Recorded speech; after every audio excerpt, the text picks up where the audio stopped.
Have you ever stopped to ask, whose voice is that in your head? The one that tells you you're not good enough, that you'll fail if you try, that you don't deserve more.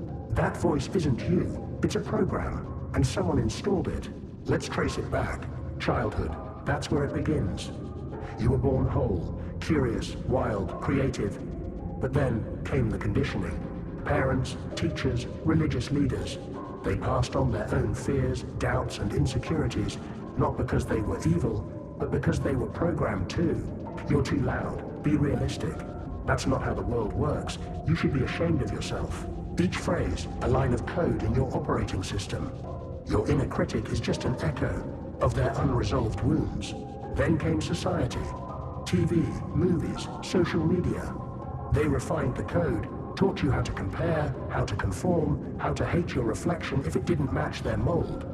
You learned to criticize yourself before anyone else could. Why? Because survival meant belonging, and belonging meant obedience. The critic isn't protecting you, it's protecting the program. But here's the glitch in the system. You are not the voice, you're the one hearing it. You are the observer, the awareness, the author of your own code. And anything that was programmed can be reprogrammed. So the next time that voice whispers, you can't do it, ask yourself, who first said that to me?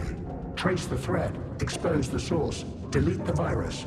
The inner critic is not your truth. It's just an inherited fear, masquerading as your own. But now you see it, and what you see, you can reclaim.